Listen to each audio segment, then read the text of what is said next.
the actual savings in energy use, divided by potential savings due to the efficiency improvement from 1. So if the actual savings are only 1% reduction in energy use, but there's a 2% efficiency improvement, then the rebound effect here is 50%, as an example.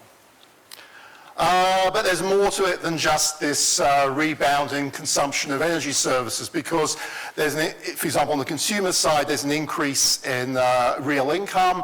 Production side, there's similarly output effects. And so, for example, the consumer may have a reduction in heating their house, costs of heating, and so they use more of the house and use more lighting as well, or get a bigger house in the long term. And then there's a shift in the whole consumption bundle, or the bundle of inputs into production, and then there feed-on effects in the energy needed to produce those inputs across the whole economy. So goods and services you don't think of as being necessarily energy-related, all of them require energy somewhere to be produced. So beginning to have to track all these kinds of things happening would get quite complex. Of course, input-output analysis is one method for that.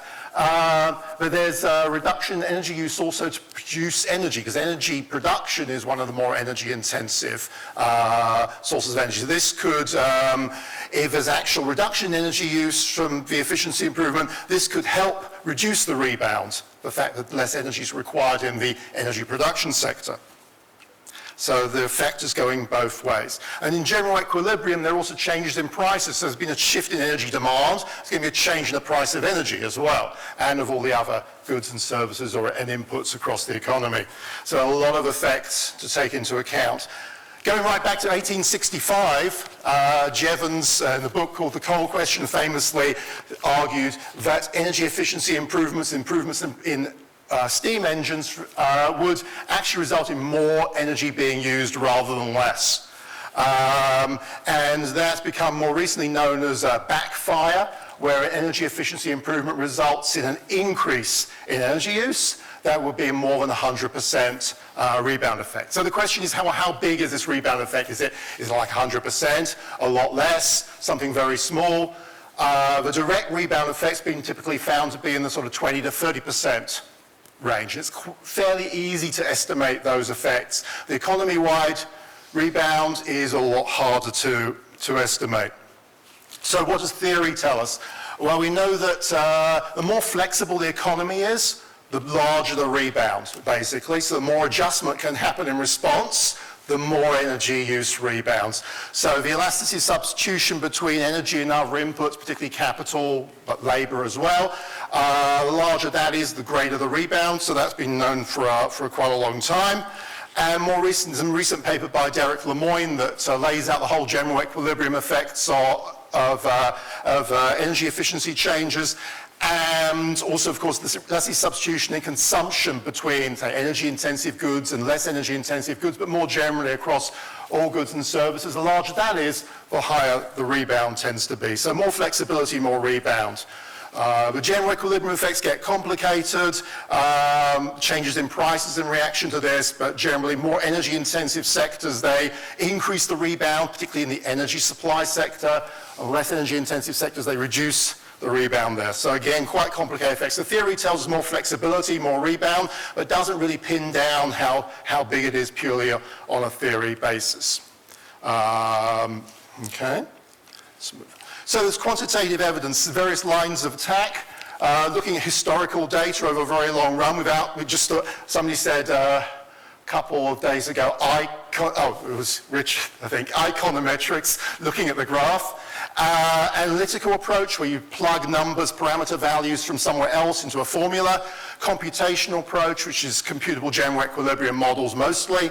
And econometric approach. Actually, there haven't been many good econometric studies of it economy-wide. But we do one, and I'll talk about that at the end. So historical evidence. This is the Iron Bridge, Coalbrookdale in England.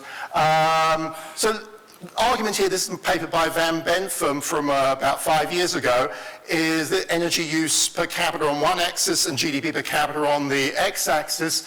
The upcoming newly industrializing countries like China, Vietnam, Indonesia, or even India seem more energy intensive, or at least not less energy intensive than the earlier industrializing countries we see here, like Spain or Turkey, etc. And then we have the highly industrialized countries or highly developed countries up here. So though we know that energy technologies have improved, we have much more efficient transport technologies, lighting technologies, everything. All these technologies have improved in efficiency, yet we don't see newly industrializing countries being a lot less energy intensive, in fact quite the reverse, more energy intensive. The suggestion here is the consumption bundle has shifted over time towards more energy intensive goods like road transport and flying and so forth.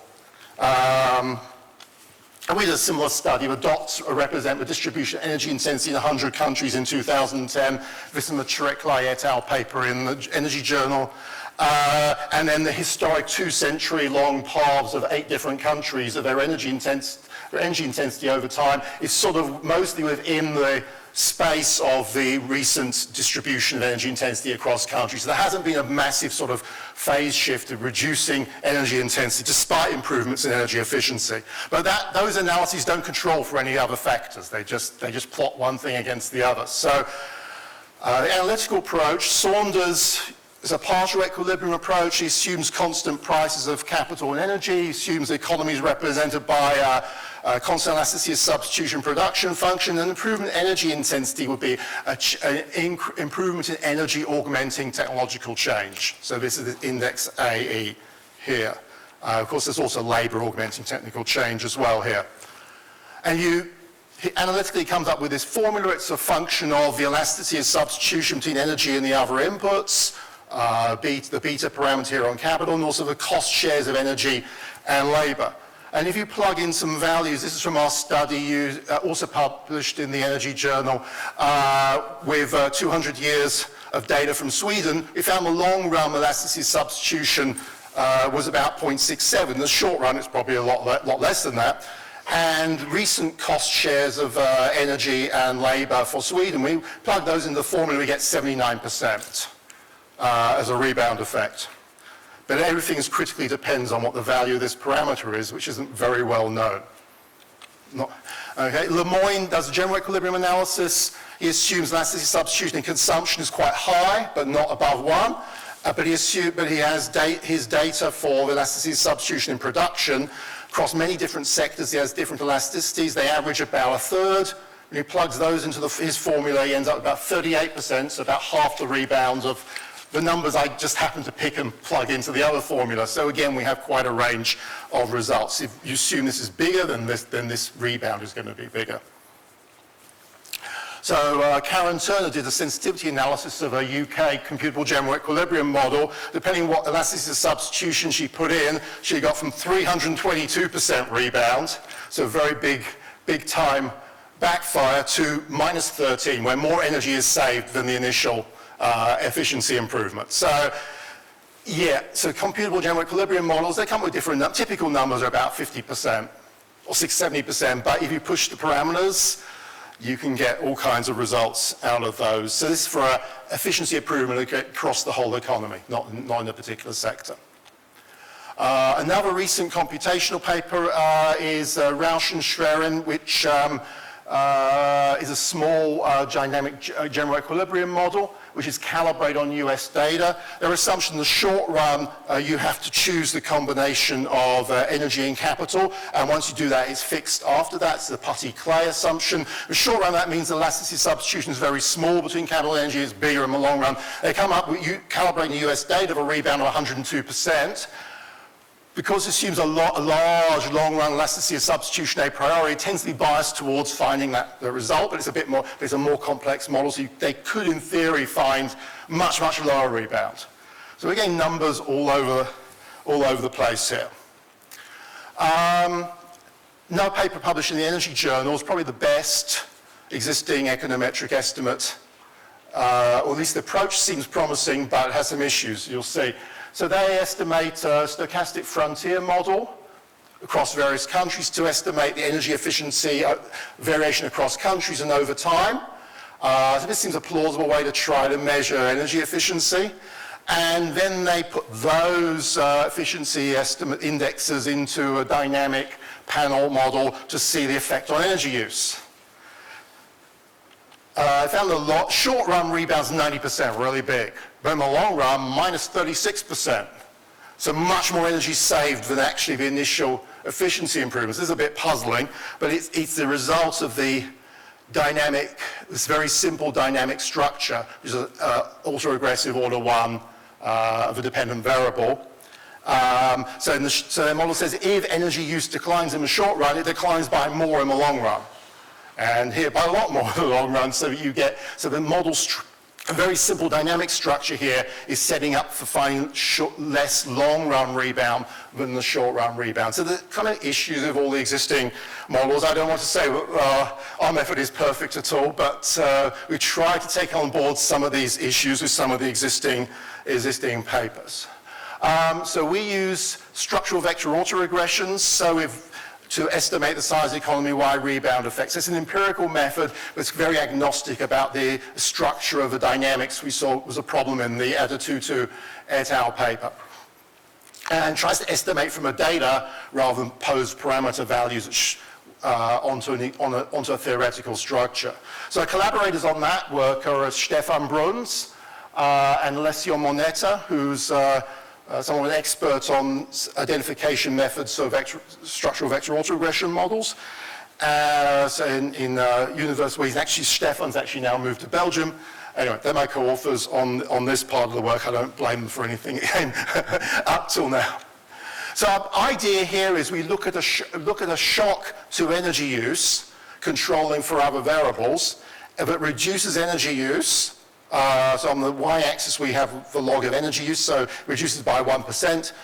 And then what happens over time using the impulse response functions from this vector autoregression model? What happens to energy use over time? So we then say that this initial reduction is the potential improvement of an economy-wide improvement in energy efficiency. On the long run, the outcome of energy use, in this case it's backfire, in my example here, where energy use actually increases, that's the actual. So we then compare the actual change in energy use to the potential change and calculate the rebound effect here.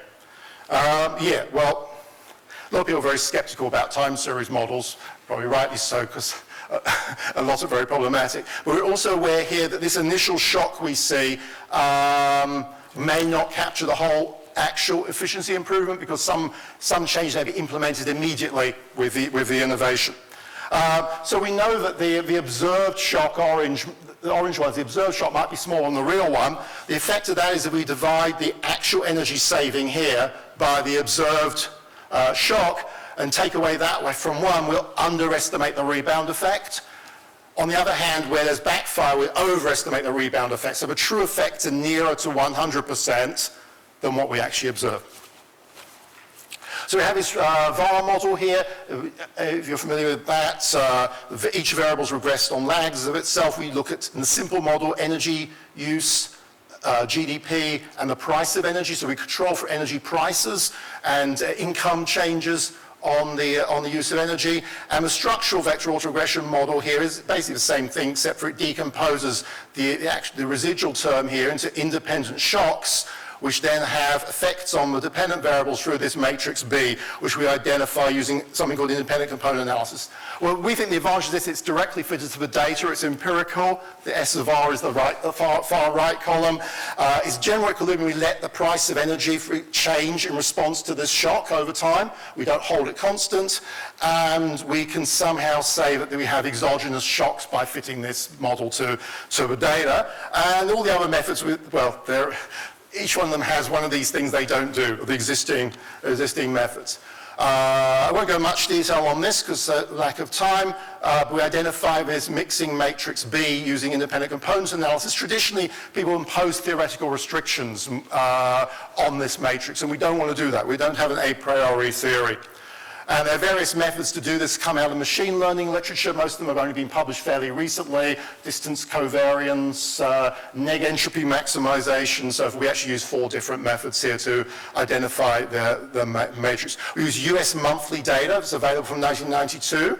And quarterly data, which goes further back, sort of constrained by this monthly GDP estimates that we're using. We want to get as close as possible to the initial change by using monthly data.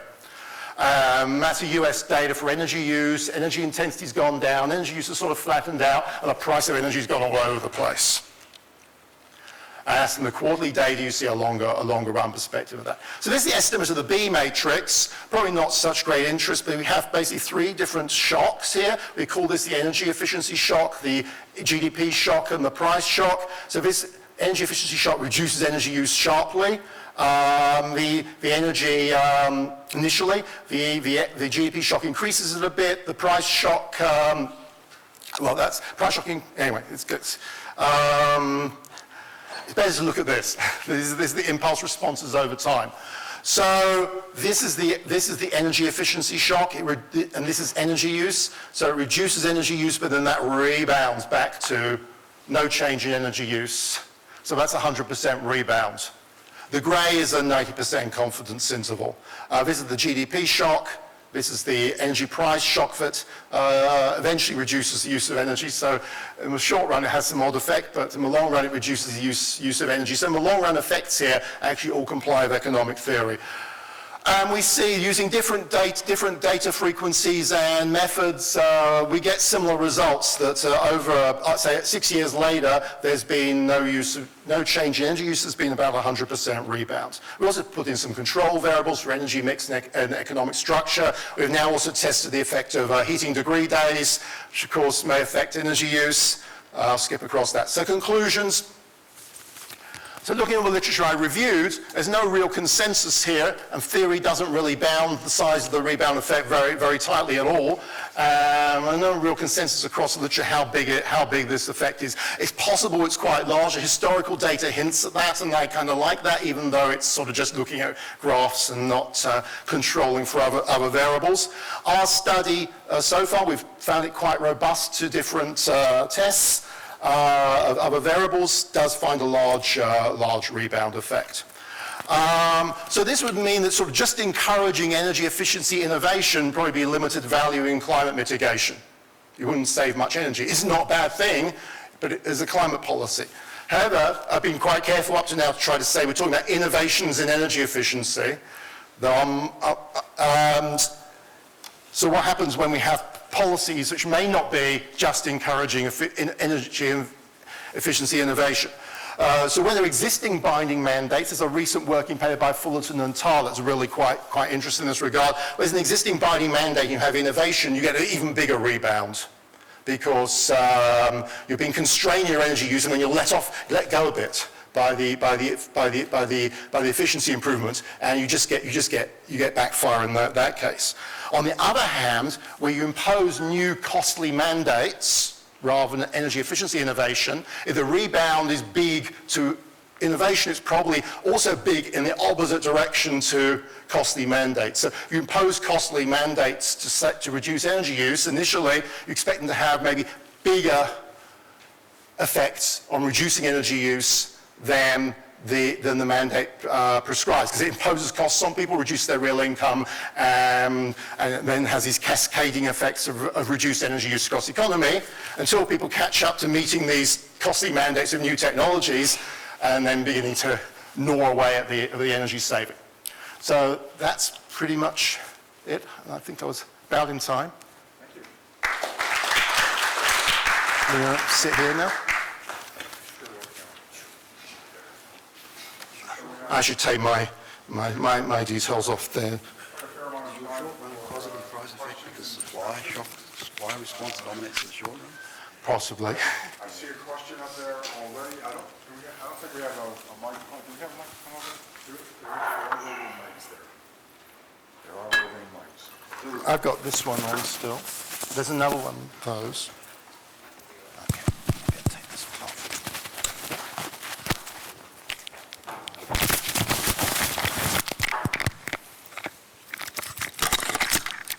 Hi.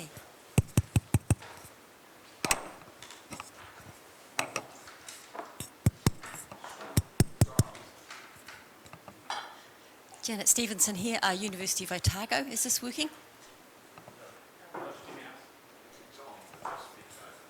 I can hear this one very loud. closer, just speak louder. Speak closer to it, I guess. You got to put your mouth right next to it. Hi, I'll be very close. Janet Stevenson, University of Otago. Paul, you've partially answered this question, but I'd be interested in all of your response to this. What is the implication of your presentation for the low carbon transition? For all of you, but Paul, you've partially answered this, but I'd be interested in a few more reflections, but also the other two as well. Thank you. Yeah, I think it's if you look at basically the KI identity, there'll be some background reduction, energy intensity, I think, historical rates. I don't expect that to energy intensities decline much faster than historical rates going forward. And so it all emphasizes the need to shift the carbon intensity of energy by more than would be in the sort of IAE or IPCC projections in order to meet a given goal for carbon emission reduction if you're not going to be able to get accelerated reductions in energy intensity. So shouldn't look to energy efficiency policies or faster than expected reduction in energy intensity to sort of reduce the need for decarbonisation. You want to know what my presentation? Okay, so as I kind of mentioned at the end, I think the implication, what I was saying is natural gas prices we know have been very low in the United States. It's led to, it's been an important factor in the switch from coal to gas, and that's enabled the United States actually to reduce its greenhouse gas emissions, CO2 emissions. I wouldn't emphasize, or I wouldn't say that it's only the gas price that's relevant there. If you look at a lot of the coal plants, there's a big increase in coal plant construction in the United States at the time of the energy crisis. All those plants now are getting to be 40, 45 years old. They're at the point where they either had to be upgraded to cope with increased pollution regulations vis-a-vis kind of conventional pollutants. So you needed this extra investment. People had to make this extra investment, had to make a decision. Do they invest in these plants or not? So the low natural gas price, it's pushed them over the edge. So natural gas price is really important in having a lot of those coal plants retired, but it's not the only factor. I guess that's one thing I would say. The other thing is the low natural gas prices also put pressure on nuclear plants, right?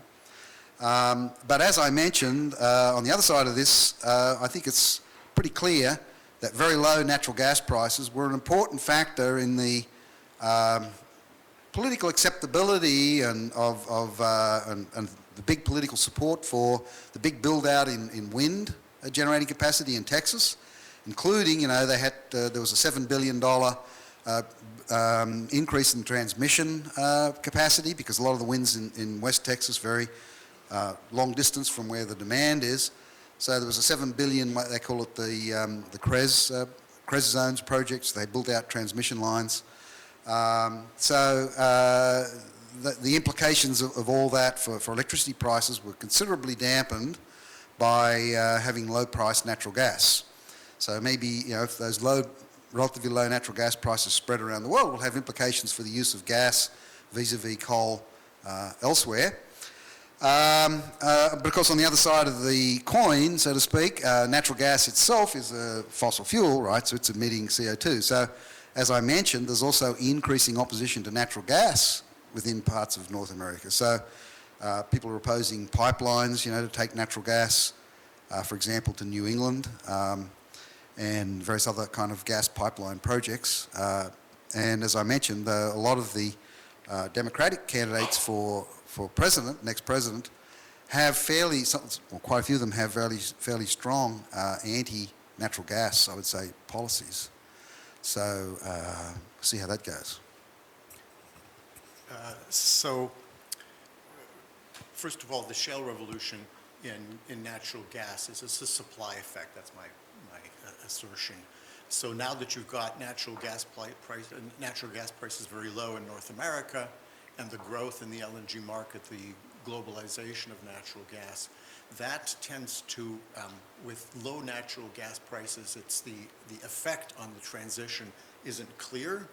On the one hand, it is is described as a bridge fuel going from coal to natural gas. It is a complement to variable energy resources. On the other hand, it is a hydrocarbon, and there's also the fugitive methane issue that needs to be taken into account. On the oil side, if you wanted a strong price effect stimulating a move to renewables, you'd want very high oil prices. That's really not in the cards. In fact, one of the most prescient predictions, and part of my paper was just trying to discern trends in commodity prices, was made by Richard Muller, who's a physicist at Berkeley. He's got a book that I regularly use in my courses. It's called Energy for Future Presidents. It was written in 2011, published in 2012, keeping in mind oil prices were very, very high at that time. And buried in the book, I can get you the chapter and verse on this if you like, he says oil prices should be around 60 to 70 bucks, and maybe as low as 50 to 60 bucks based on the fundamentals and the various sources for oil, including syncrude, including shale, including the very large availabilities of the oil sands in Canada and Venezuela. So I don't really foresee there being a price effect, an increase in oil prices stimulating, contributing towards the move towards renewable resources. I would actually note that Adonis brought up the bridging idea of natural gas. I've actually often suggested, somewhat playfully, but I actually also believe it, that natural gas is actually a bridging fuel to carbon capture and storage coal. Because if we can actually do that economically. And also, but in terms of the prices that Adonis just mentioned, the closing price for Brent today, the closing price for Brent today was $57.23, so it's right in that $50 to $60 that was being talked about. Han had his hand up first a moment ago. We'll have to bounce this back and forth because the other one down there is low on battery, apparently. Thank you, Ron. Very good morning. Thanks so much for excellent presentation. I'm Han Pullman from Economic Research Institute for ASEAN East Asia. I have two questions, one for Professor David on the rebound effect of energy consumption. Have you looked into the different range of group of energy consumption? Because I believe that the rebound effect may have different scale for the high income or high energy consumption per capita. Perhaps it's already saturated, so the rebound effect itself, it may not be much. But for emerging countries, or if you look at micro data at the countries, I think the lower consumption per capita perhaps have a very high rebound effect because the consumption has not been saturated. They need more energy services.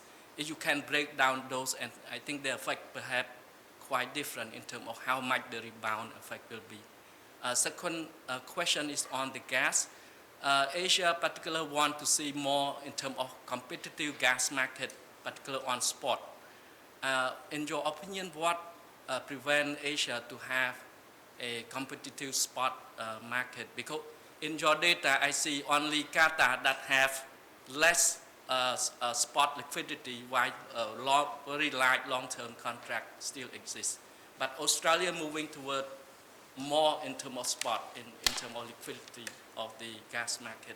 And what will be the barrier? And that if Asia going to have a long-term going to use gas, and what will be a key thing that this region need to move in order to have is gas competitive markets in the region. Thank you. Does this work? Okay.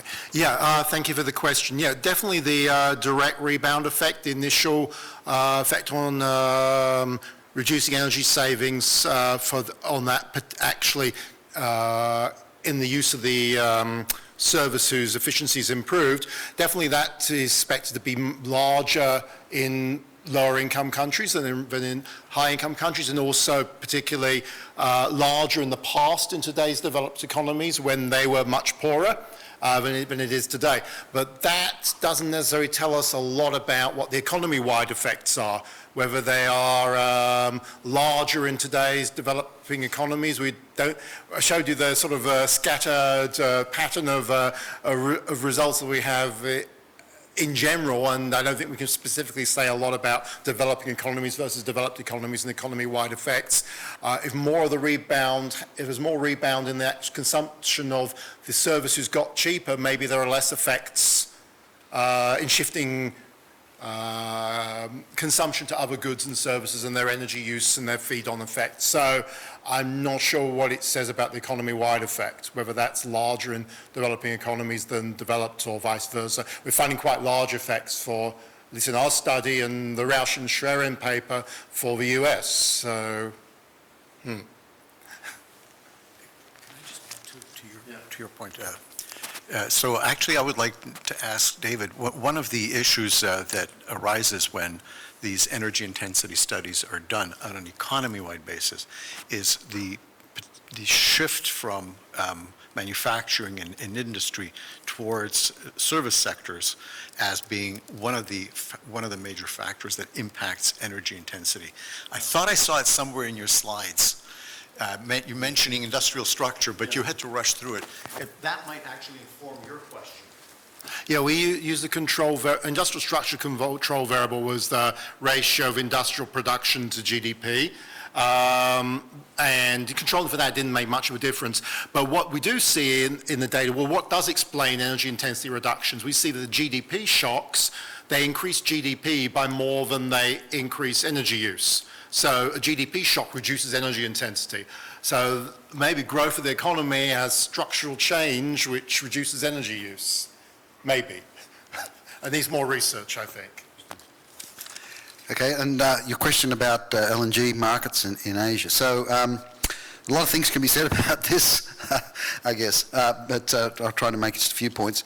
One is, one implication of the increased US exports is that, the price can be tied to Henry Hub, which, as I mentioned, is a very liquid market, lots of derivatives and so on. It provides an alternative for importers as a form of indexation. You can index to Henry Hub instead of to oil prices.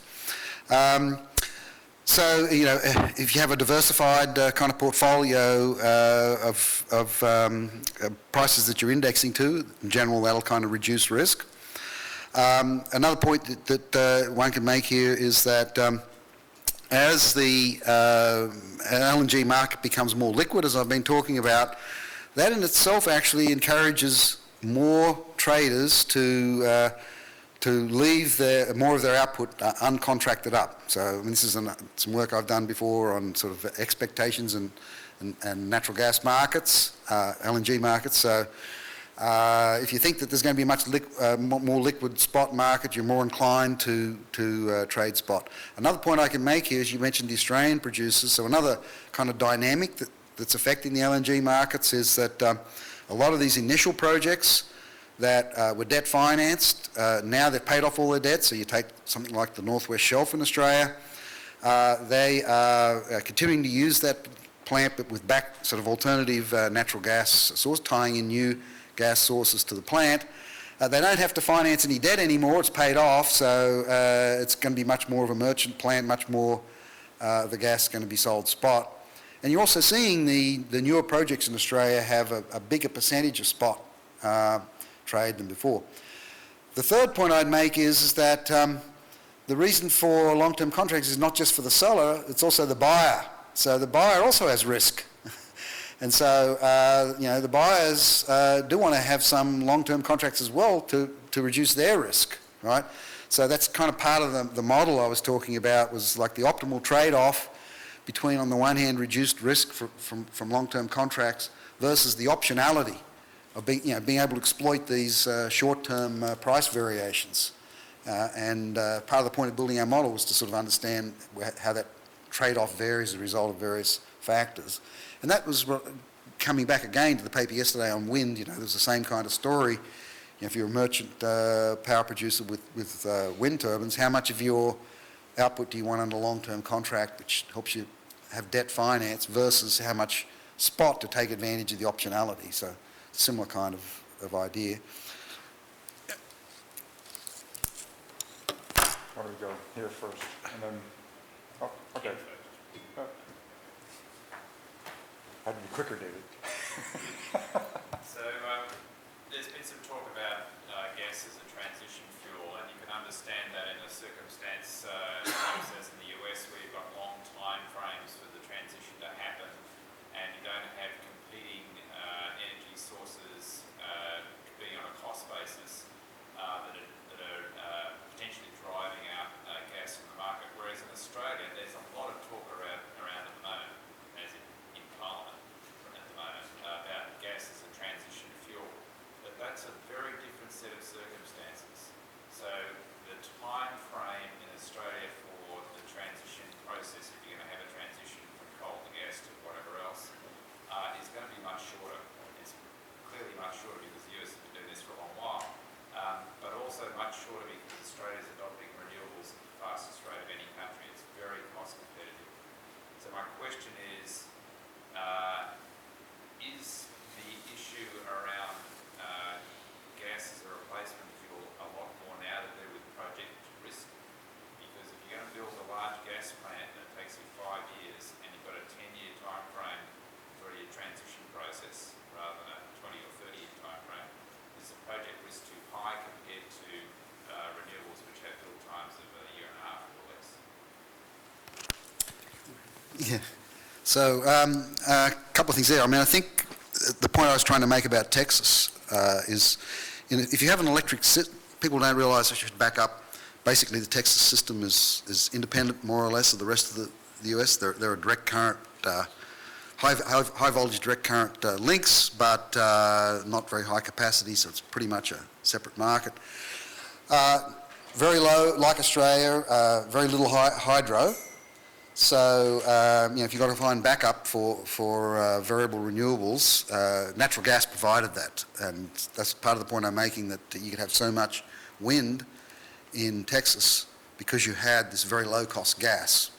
Now, a lot of that is I guess if you're going to think of it as a backup for wind, a lot of that was probably going to be open cycle turbines. And I know a lot of the newest gas plants in Australia are more like open cycle turbines rather than combined cycle, because you're thinking of it being as providing backup for variable generation rather than base load, which is what combines. If you're going to have combined cycle, if you're going to use the steam cycle, you've really got to run the plant more like a base load plant rather than load following plant, to get the efficiency advantage of the steam cycle.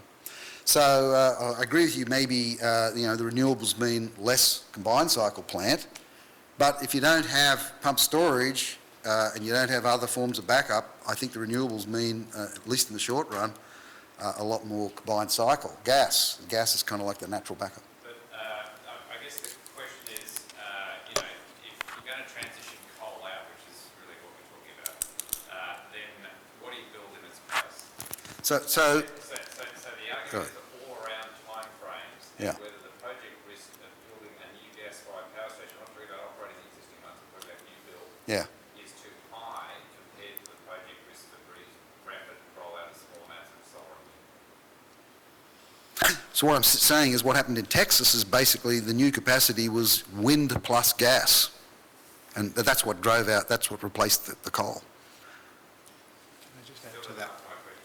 Well, I'm not sure. Well, I didn't understand you. The question is the time frame over which you've got to do this.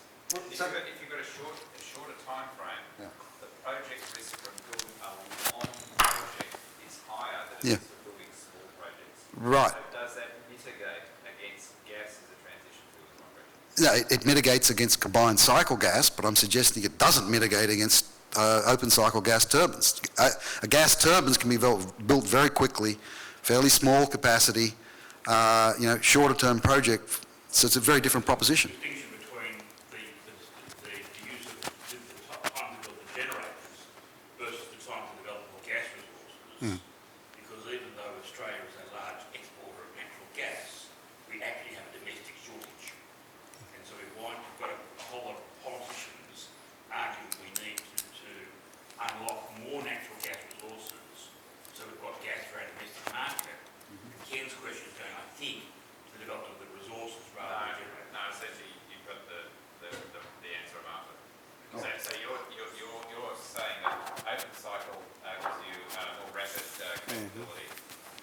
And cheap. And like Paul was talking about yesterday, as a developer of wind farms in Australia, he was saying he's combining his wind farm with open cycle gas turbines. And it actually raises the value of the proposition. I think part of it as well is that even though the construction cycle may be shorter, the variable sources are still going to be variable, and they still have to have something to back them up. Sure, but you could use pump hydro or batteries or, whatever the other options are. So pumped hydro is far more expensive than gas, and that's part of the point. It also depends on if you have enough of it and how far it reaches out, and batteries. There's plenty of it in Australia, it's just whether it's more expensive to build. I did want to add an additional point using the example of Alberta.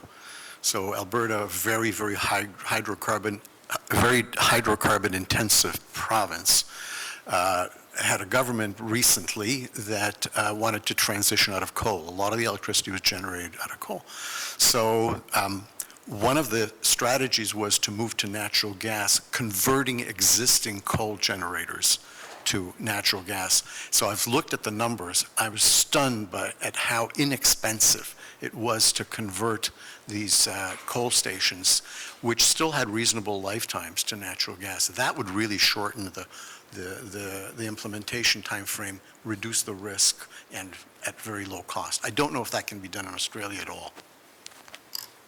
Can you have the microphone to Dave right behind you?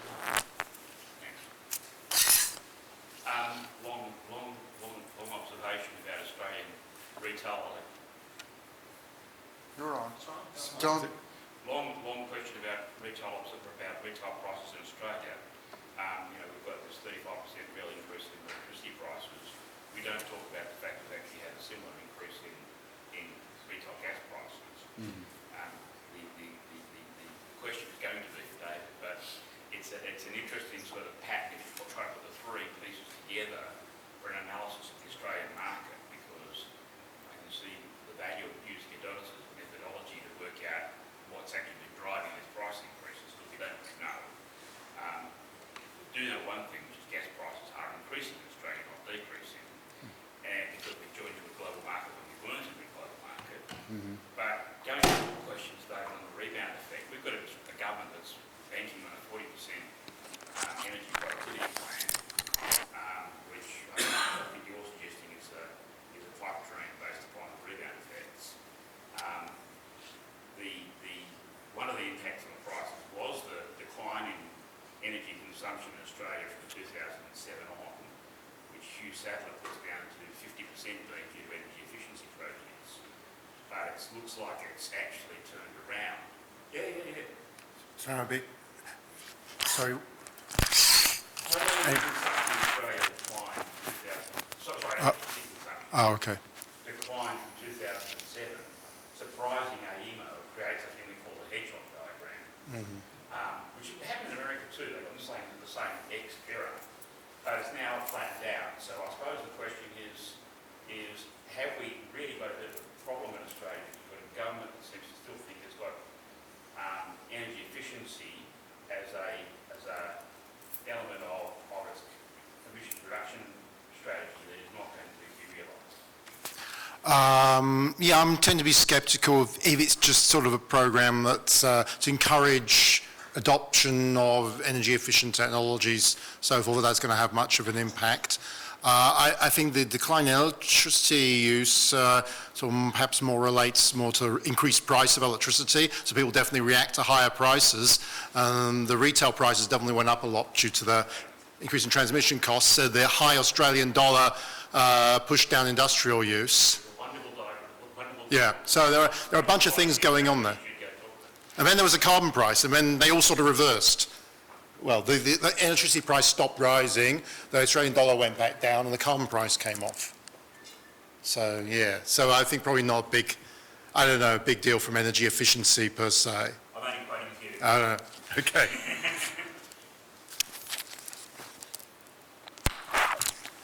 Jean? It will be a very short question. In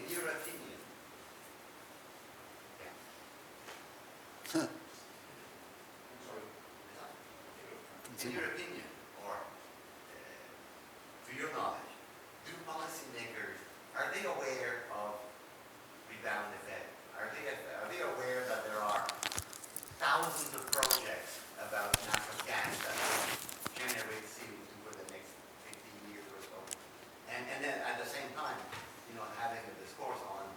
zero emissions within the next 30 years or so. Is there a communication issue? On rebound, I think there's awareness of it, but the assumption is something like 20, 30%, and not thinking about sort of the more broader implications, which are, I said, the literature hasn't really pinned down. There's no consensus how big the economy-wide effects are. So the direct effects are not that big, and that tends to be assumption. Yeah, it's not a big deal, I think. But natural gas projects. Well, I don't know. I'm not sure exactly what the question was, what the nature is. Are people aware that aware that natural gas itself is going to emit CO2? At the same time, are arguing that we want zero emissions. Yeah, well, no, I think that I tried to point out, I think there is a tension growing between the idea that natural gas, can facilitate variable renewables in the electricity system on the one hand, on the other hand, that it itself emits CO2. There is a growing tension in that, I think, politically. Sorry? Richard Green, Imperial College Business School. A thought on Adonis's call for high oil prices to help us decarbonise. They need to be high enough that you want to avoid them, but if they're really high and we go into recession, that's probably not helpful. But an actual question for Peter, I think your model suggested that something like a quarter of the US exports would go to Europe, which I think was roughly the figure you gave us earlier, so that was a nice fit. I don't know if you also had South America as an option if those numbers fitted. And you had, I think 40% of sales were going to be spots, 70% I think was roughly the number in your earlier graph, and just wonder, it's not a million miles away, and I know Energy Journal editors don't like you to torture the data. Have you checked how well the other stylised packs work?